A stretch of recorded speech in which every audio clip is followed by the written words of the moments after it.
noches. Mi nombre es Ángel Vázquez y voy a presentar lo que es la política exterior de lo que viene siendo México. Primero que nada, México tiene diferentes prospectos de lo que es una política exterior. El primero de ellos sería conjunto de posiciones, actitudes, decisiones y acciones que tiene un Estado más allá de las fronteras nacionales. Ese sería solamente alguno de los ejemplos más claros que hemos visto. Después, son decisiones públicas de las mismas personas, ciudadanos de la misma nación, en las cuales es en función de los intereses nacionales. Es decir, en conforme todo lo que ellos busquen, como intereses, programas, algún beneficio, tiene que hacerse llegar a la sede, que es esencial para que se apliquen esas mismas soluciones. Es decir, lo que viene siendo el Estado. Ahora, para mí el concepto más práctico y considero que sería más propio es la dimensión de la política que se extiende más allá de los límites propios del Estado, siguiendo una línea de acción que permite una coherencia clara entre todas las decisiones que se toman y las conductas asumidas por dos funciones. En mi forma de ver, mi perspectiva, sería la política interna y la política externa. Ambas tienen que seguir de la mano, no pueden coexistir una sin la otra, dado que en base a la política que se tenga interna va a dirigir lo que viene siendo la externa, es decir, la proyección que se tiene de México, del país, del Estado hacia las otras naciones, es decir, potencias que ya sabemos básicamente cuáles serían Estados Unidos, Canadá, el resto del mundo, para que así podamos tener algún otro beneficio en base a la política exterior. Después, la política exterior es del surgimiento del Estado, la organización, actividades que se realizan dentro de un Estado, decisiones que se toman entre los mismos gobernantes. El propósito básicamente es representar frente a los demás sujetos del derecho internacional a un Estado o una organización. Lo que van a representar más que nada son los requerimientos que ellos buscan. La política exterior se basa en los diferentes requerimientos que se tengan con el fin de apoyar a los ciudadanos. Es decir, cuáles son las prioridades que nosotros tenemos. Puede ser salud, puede ser seguridad, puede ser alguna política y demás funciones. Después, el propósito de la política exterior es representar frente a los demás sujetos los factores que determinan la línea a seguir por un Estado son la historia, por ejemplo, la geografía tiene muchísimo que ver, la economía que se encuentra dentro del mismo departamento. Después de eso, hacen que esto mismo se vaya girando y el país desarrollado no tendrá tanto problema como un país en desarrollo para que esto sea más aplicable. Bien, el propósito más claro de lo que viene siendo la política exterior es representar frente a los demás sujetos del derecho internacional a un Estado o una misma organización. Uno de los ejemplos más claros fue este. Son cuatro pilares de la misma política. Se dividen obviamente en cuatro puntos que son los más esenciales. Fortalecer la presencia de México, ampliar la cooperación internacional, promover el valor de México y velar por los intereses de los ciudadanos en el extranjero. Es un punto que vamos a retomar más adelante. Primero, es estrechar las relaciones bilaterales, eso en base a la misma política que se tiene de los mismos estados.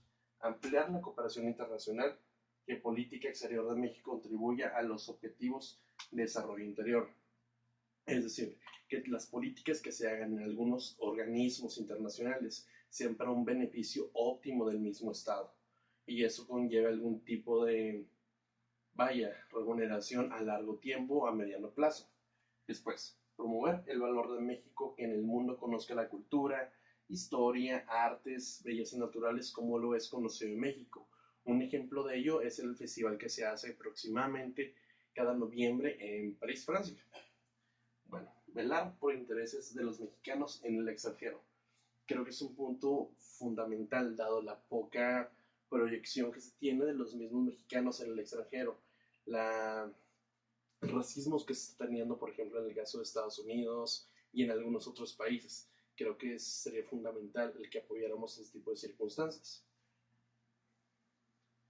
Bien, la política exterior siempre está ligada íntimamente, como lo comenté, a la política interna de cada estado y por lo tanto en las decisiones de sus gobernantes toman para el bienestar común de la población, las cuales van a influir en diferentes factores, como lo comentaba.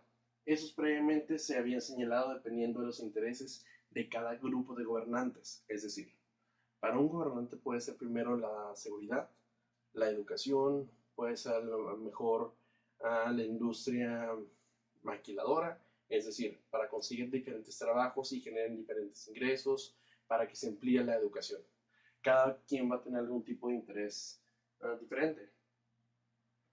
Es importante también mencionar que el reflejo de lo que es la política exterior de nuestro Estado recae directamente en la imagen que se vaya a tener en base a los diferentes países.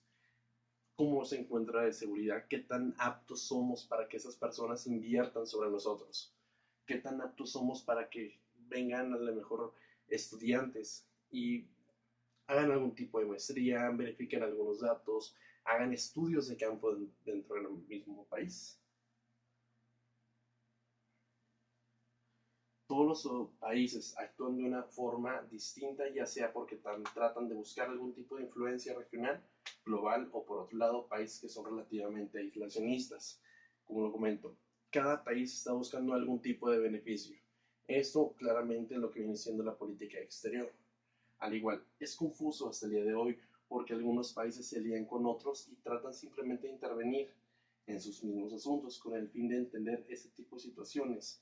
Se han hecho investigaciones que se conocen como análisis comparativo de la política exterior, en la cual proporcionado un mejor entendimiento de las fuerzas que dan forma a la conducta y comportamiento de los estados o naciones.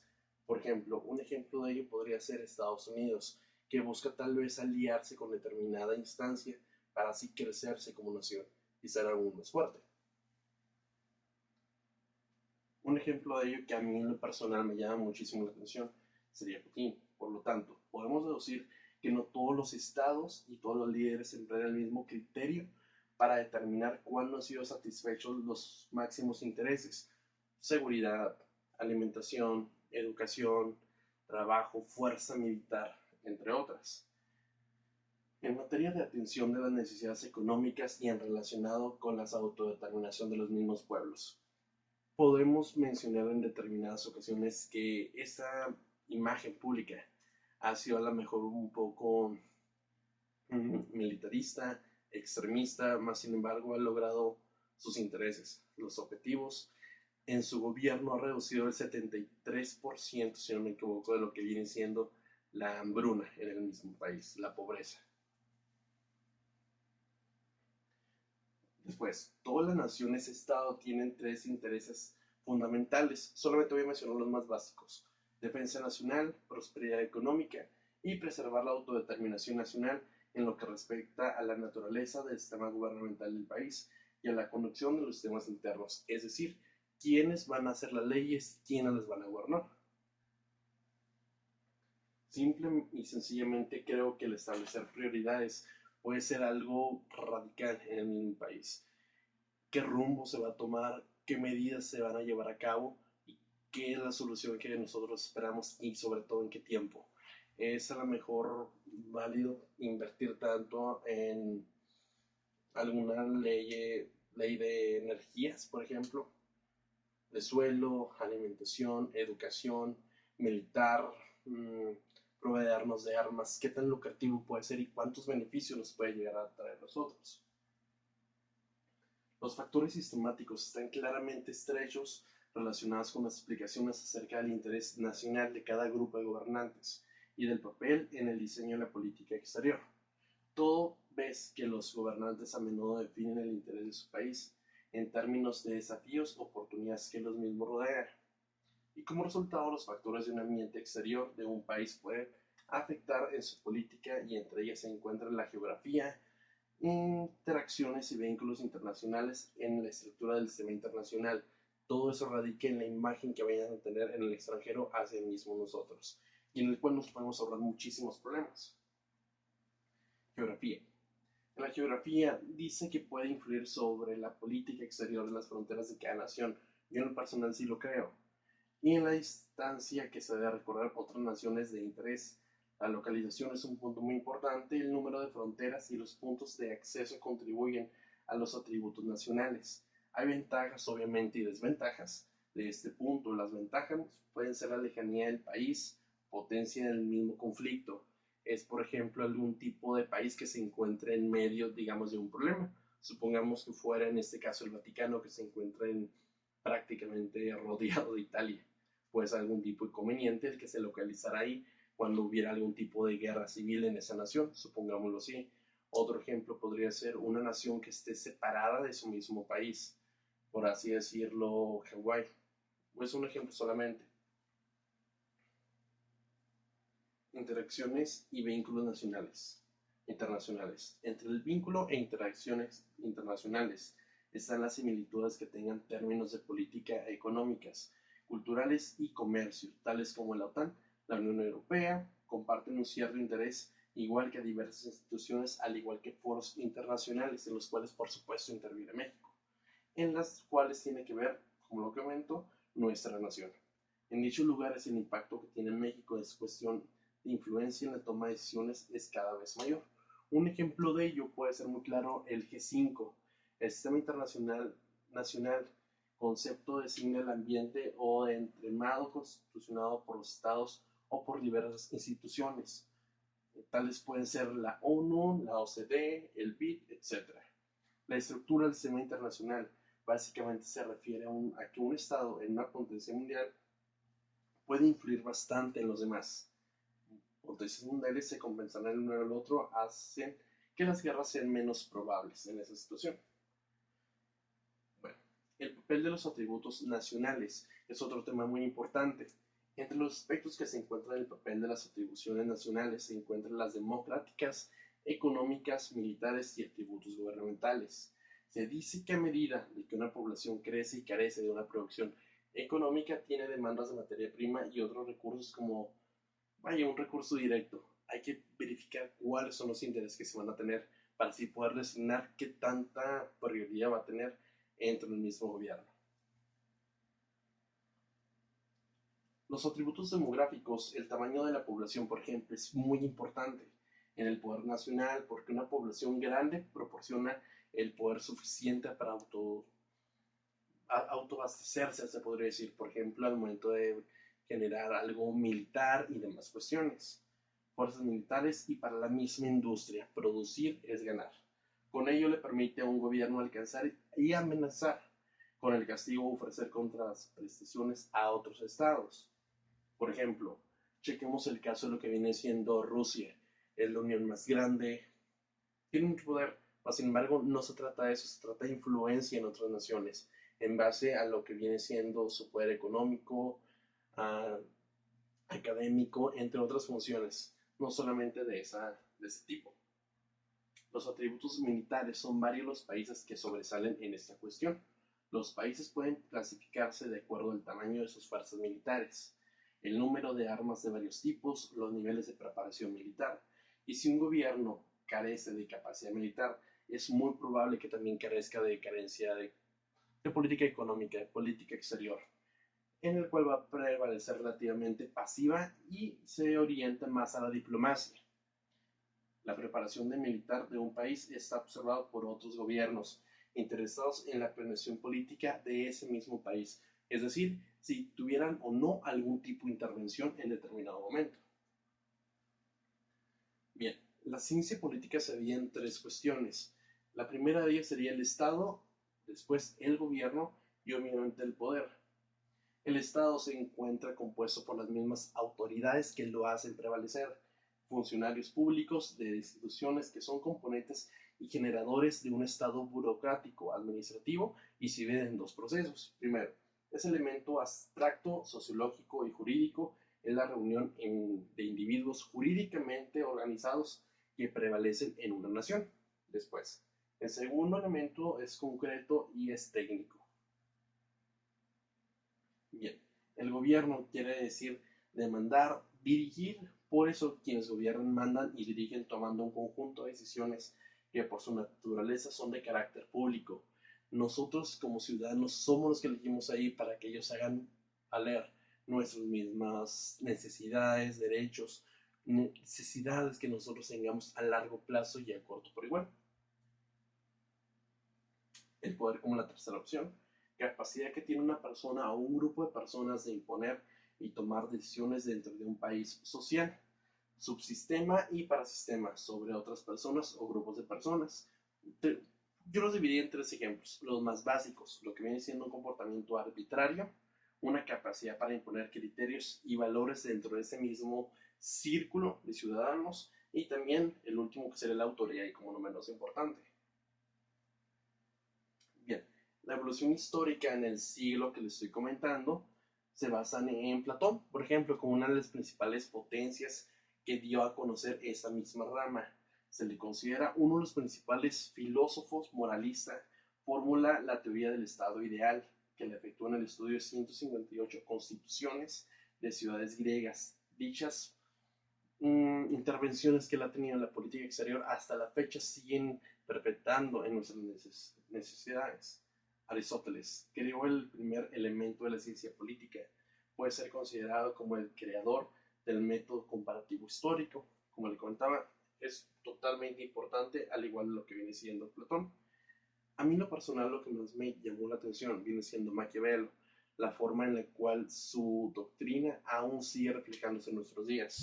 Por ejemplo, la aportación constituye el desarrollo de la ciencia y política, no se le ha perdonado que empezara a desmitificar el mismo Estado. Ha pasado muchos sucesos y tiempos de estudio que se han generado durante todo el sistema, y un método que a veces los políticos, sin estar conscientes, sobre todo aquellos que llegan a ciertas posiciones sin preparación, los llevan a cabo. Se tiene más que nada el conocimiento, el hecho de tener actitud para llegar a ese mismo lugar. Bodinio, mezcla de razonamientos jurídicos o jurídico-metafísicos de las observaciones sociológicas.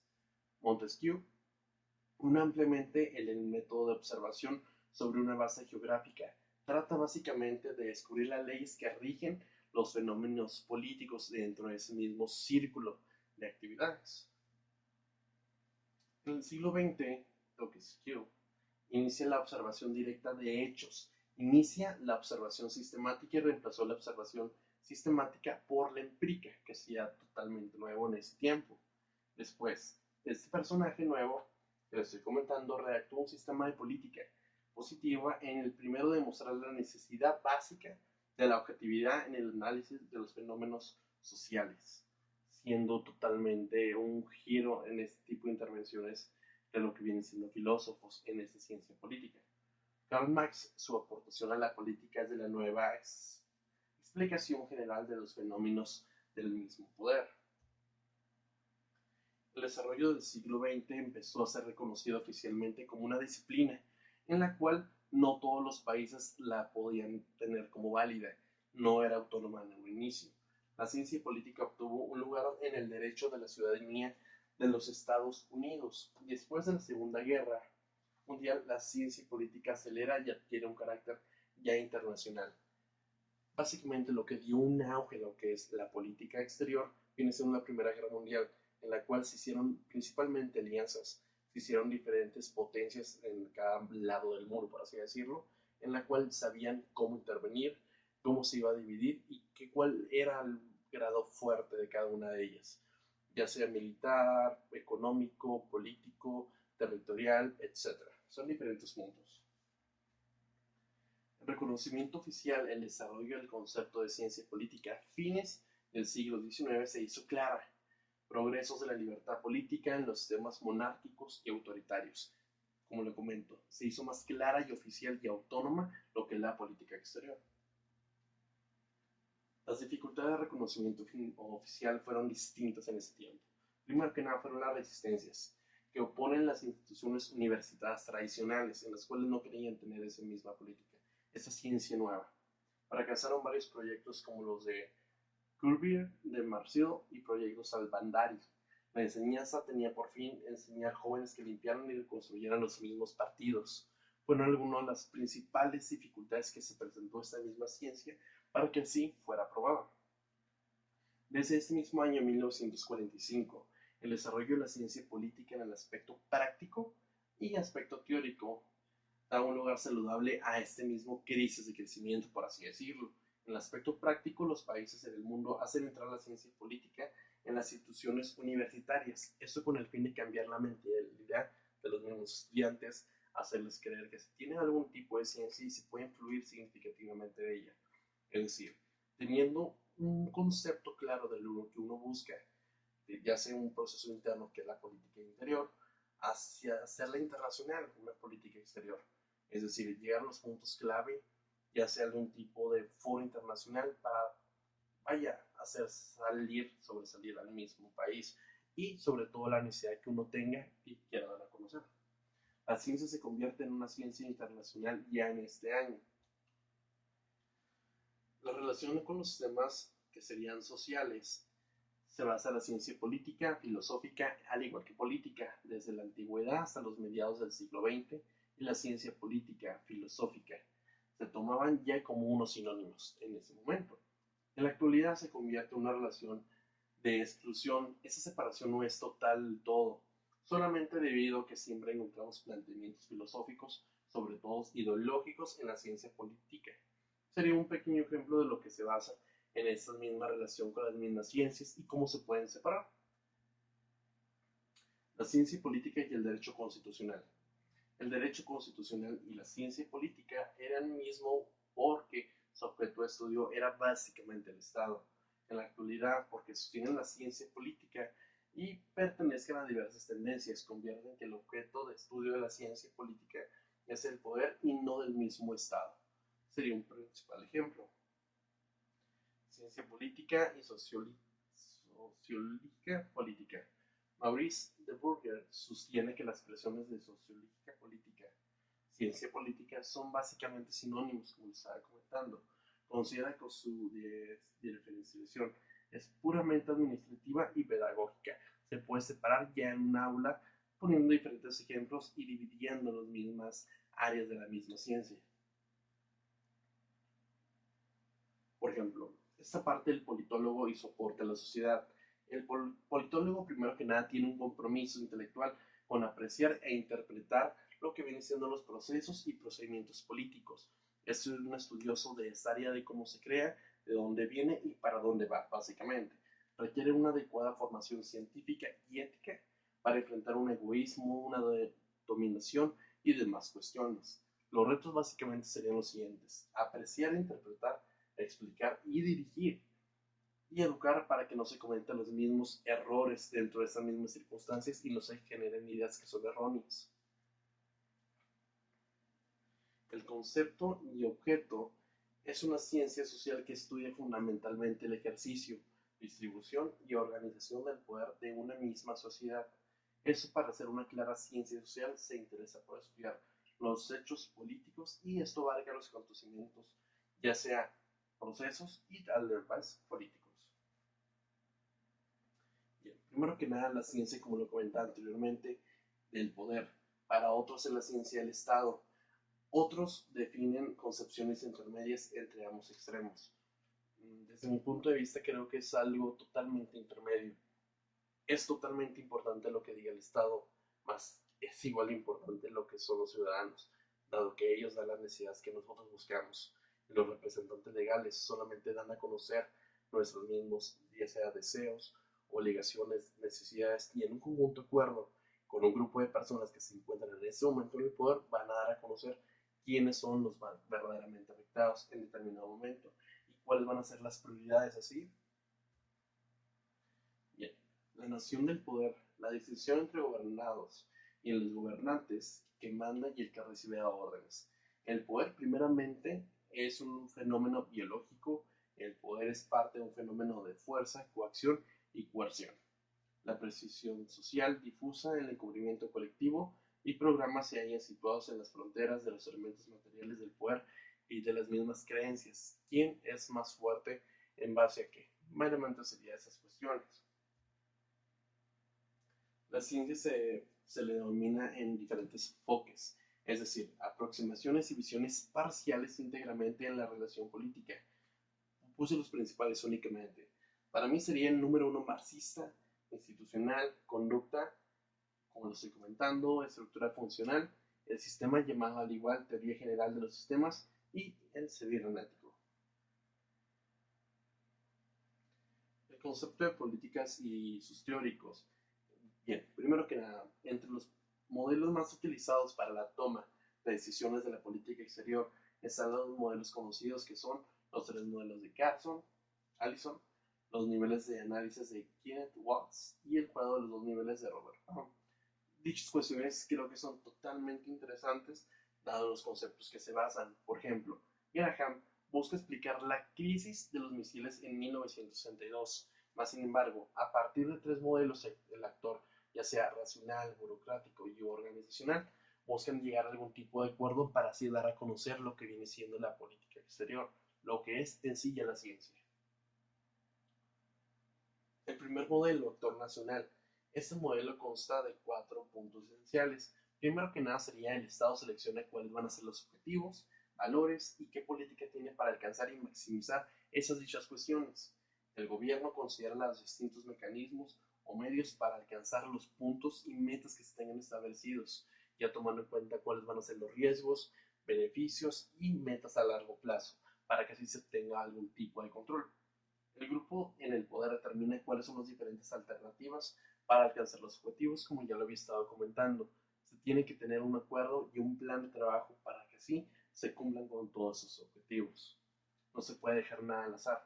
Los tomadores de decisiones seleccionan la mejor alternativa que les permita alcanzar sus mismas decisiones. Después, el segundo modelo, el burocrático, que explica la política exterior de los estados a partir de las preferencias de los distintos actores subnacionales. Es el tercer modelo, es el organizacional, el cual establece la existencia de un proceso operativo estandarizado con el fin de, ante cualquier contingencia o crisis nacional, que se pueda intervenir en determinado momento. Después, los tres niveles de análisis de Kenneth se basan básicamente en lo que viene siendo tres niveles de análisis, como lo comento: sistemático, estatal e individual. El sistema sistemático asume que los estados son unitarios, básicamente responden a incentivos externos en los cuales los alarmen. El nivel estatal, en ese sentido, la conducta de un estado no responde a un sistema internacional, sino al interés y una necesidad que se tenga básicamente interna, como lo podemos verificar para checar esas circunstancias. El nivel individual, que juega un papel de política exterior, puede ser visto desde las diferentes perspectivas. Primero, es de naturaleza humana, que incluye los factores cognitivos, psicológicos y al igual biológicos, para así poder determinar cuál de esos tres niveles de análisis sería el más óptimo para determinada situación. Bien, un punto que se me hizo totalmente importante y creo que como más que estudiantes de relaciones internacionales o de esas ciencias políticas nos debe de incumbir, lo que viene siendo la Revolución Mexicana. La lectura nos habla principalmente de los hechos que sucedieron históricamente en lo que fue la verdadera revolución del pueblo mexicano. Se tienen básicamente dos propósitos, en los cuales se hablan básicamente de lo siguiente: el porfiriato, que sería un punto clave en la historia de México, y la misma revolución, y una necesaria relación de hacer el desarrollo económico y el reconocimiento de un Estado fuerte. Primero que nada, los propósitos fueron dos, fueron los más claros y más concretos. Primero, era demostrar las estructuras económicas y de explotación de la época de Porfiriato. Sí, estoy totalmente consciente que tuvo bastantes altibajos, más sin embargo tuvo algunos beneficios grandísimos en esa misma época, y a la vez abrieron muchísimas pautas para la política exterior de lo que viene siendo ya México. El segundo punto es básicamente señalar que el régimen apoyaba las mismas estructuras de la explotación de clases obreras, rurales, que extendieron en el periodo del Porfiriato. Bien, principalmente se habla de un verdadero México. Era un país donde la constitución, las leyes no se cumplían. Era un país sin libertad, sin una libertad de dar una palabra clara, como lo que viene siendo la prensa y demás cuestiones. Las mujeres no tenían un papel fundamental en la toma de decisiones y no se tomaba su opinión, básicamente. Su sistema judicial sin partidos políticos y sin garantías individuales. Más sin embargo, considero que han tenido muchísimos cambios lo que viene siendo la nación, cambios muy positivos, pero en muchas cuestiones creo que estamos muy similar a lo que era en esos tiempos. Y como lo podemos ver hace muchísimos años, no ha habido un gran avance en lo que viene siendo ese tipo de cultura de todos los mexicanos para hacerlo prevalecer. Un México no se encuentra muy alejado de esa realidad en base a los mismos estudios que estamos efectuando. El México de 1910 es un año totalmente trascendental. Es en base a la erupción de la revolución o bien una guerra de independencia en México en la década de conflictos, ya sea sangrientos, entre las fuerzas insurgentes y a la vez realistas. Ese movimiento armado básicamente duró lo que viene siendo 11 años. Logró que México consiguiera su libertad y fuera conocido obviamente como un país totalmente independiente y autónomo. En esa época las cosas eran totalmente distintas a las que son ahora. Primero que nada, las personas no tenían derechos, estaba el absolutismo, estaba el autoritarismo, abundaba en nuestro país. La iglesia contaba con un papel muy importante en lo que sería ese mismo clase de gobierno. Las ideas liberales eran totalmente erróneas y se estaban cansados de injusticias, discriminación y buscaban levantarse en armas en contra de ese tipo de gobierno que vaya, antes de hacernos algún tipo de beneficio, era totalmente perjudicial. Bien, don Miguel Hidalgo y Costilla, miembro de una conspiración que se había mantenido oculta hacia inicios de aproximadamente septiembre, según los estudios e investigaciones que se han efectuado. Gracias a un aviso oportuno se enteró que todo había sido descubierto. Convocó una madrugada en lo que viene siendo el 6 de septiembre de 1810, al todo pueblo mexicano a levantarse armas para terminar con 3 siglos de autoritarismo español y reprimir las ideas liberales, hacerlas conocer y salir del abismo. Y con fin de abusos que en ese entonces se presentaban, lo causaría la creación de nuestro ejército insurgente, que sería el primero se podría decir de nuestra misma nación.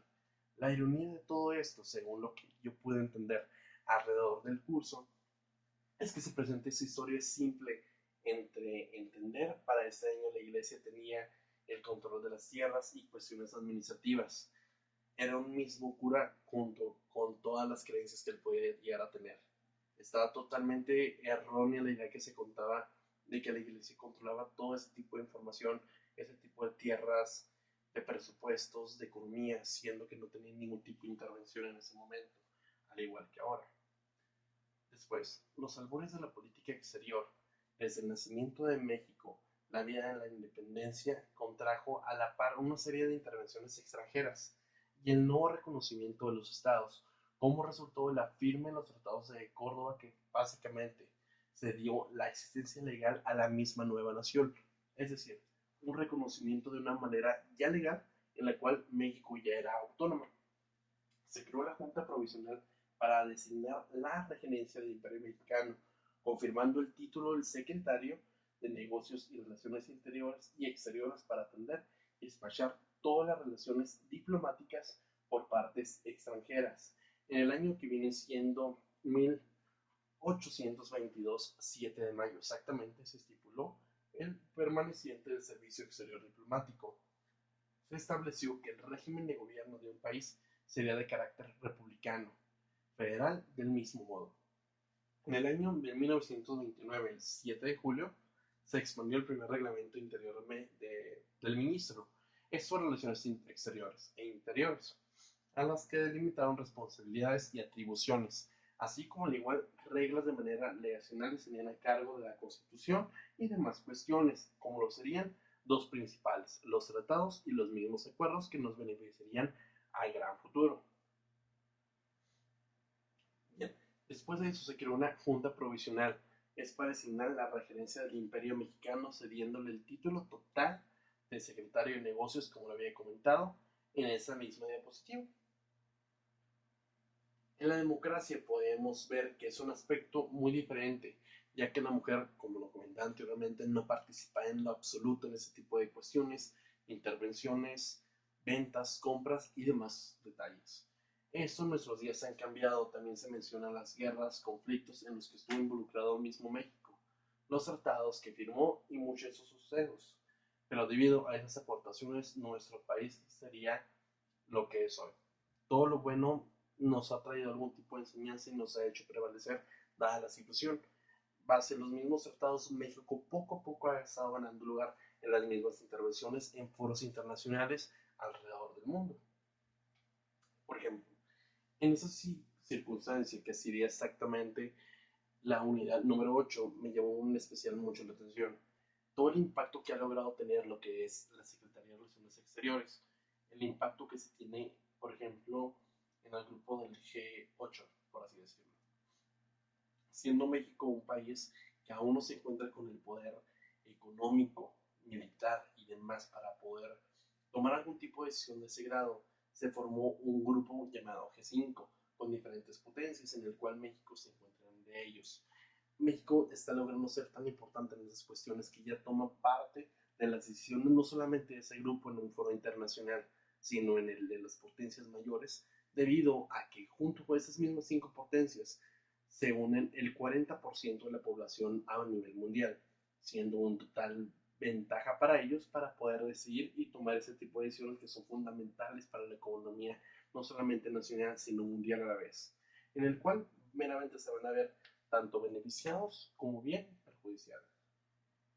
Como podemos saber, la Secretaría de Relaciones Exteriores es el conducto de un gobierno mexicano en el cual es el encargado exclusivamente de la ejecución de la política exterior, al igual que diversas atribuciones y el despacho de los asuntos que pues, expresamente le competen a la Constitución Política de los Estados Unidos Mexicanos, la Ley Organizativa de la Administración Pública Federal, la Ley de Servicios, por ejemplo, Exterior de México, entre diversas funciones que se tienen como Secretaría, obviamente, encargadas de dar a conocer la imagen clara de México para el exterior. Una inclusión, como lo estaba comentando, es el grupo que se llama G5, como lo comentaba. Se conforma básicamente por cinco potencias. México es una de ellas, como lo comenté. Primero sería Brasil, China, India, Sudáfrica y México. Bien, ese grupo se ha encargado de desempeñar un papel totalmente relevante en la transformación del escenario internacional con el fin de promover el diálogo, entendimiento entre el país y el desarrollo económico de cada una de estas naciones, para así intervenir en las otras más, dado el éxito que se ha tenido, soluciones a problemas que estén presentando, tanto de alimentación, seguridad, enfermedades, epidemias, guerras y demás funciones. En diversos diálogos, el G5 le ha presentado posiciones e iniciativas directamente a esa organización que les comento. Sería G8, donde ya son totalmente superpotencias, en las cuales poco a poco ha logrado escalar diferentes lugares en los cuales ya puede tener algún tipo de posicionamiento, ya toman más en cuenta la información de México, dada la imagen que se tiene de ese mismo país, que es totalmente diferente a años atrás. Un punto sumamente importante del G5 es que son grupos de países que están totalmente en crecimiento y tienen influencia en la escena mundial, como los comentando, lo cual les abrió las puertas para apuntar diálogos junto a estas grandes potencias. Esos países cuentan en total con un 45% de la población, siendo una total ventaja sobre los demás países.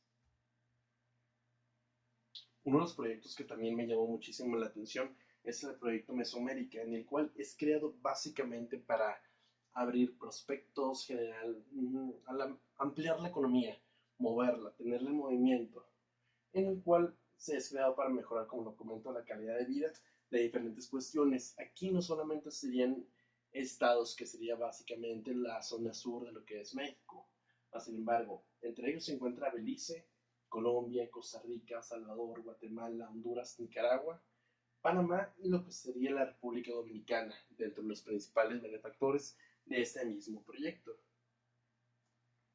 Y claro, no podría tratar lo que viene siendo la OEA, Organización de Estados Unidos Mexicanos, en los cuales se trata de diferentes cuestiones. Por ejemplo, los principales serían ya sea combatir la pobreza, delincuencia, racismo, cuestiones como alimentación, educación, algunos problemas económicos, culturales dentro de las mismas naciones, al igual que el problema que se está teniendo con los mismos extranjeros fuera de nuestro país, qué países los pueden llegar a auxiliar si México cuenta con algún tipo de instancia en el cual esté preparada para darles atención en el momento que ellos lo necesiten. Actualmente en México, el lugar que ocupa en la escena internacional refleja su magnitud económica, comercial y la riqueza de recursos naturales. su privilegiada ubicación en el continente o su importancia demográfica, al igual que cultural. México puede ocupar un espacio en la comunidad internacional, en los niveles ya sea regionales o a nivel de globales, acorde con su importancia real, verdadero potencial y capacidades. Sería una de las principales importancias que yo vi alrededor de este mismo curso de lo que es la política exterior. Creo que el aprendizaje más claro que me dejó sería separar lo que para todos es algún tipo de confusión. Política interna, política externa. ¿Cuáles son las bases fundamentales que nos llevaron a tenerla? ¿Y cómo es ahora lo que es la política? ¿Quiénes intervienen? ¿Cómo lo hacen? ¿Cuáles son los beneficios que se van a tener? ¿Y de qué forma? Creo que me dejó muchísimo el curso y creo que es totalmente relevante, sobre todo lo que es la unidad número 8, que fue la que, por lo menos a mí, fue la que mayor me motivó, ya sea a investigar, a leer, dado que todos nos queremos dedicar algo relevante a eso. Bien, en este caso, por mi parte sería todo y de antemano, muchas gracias.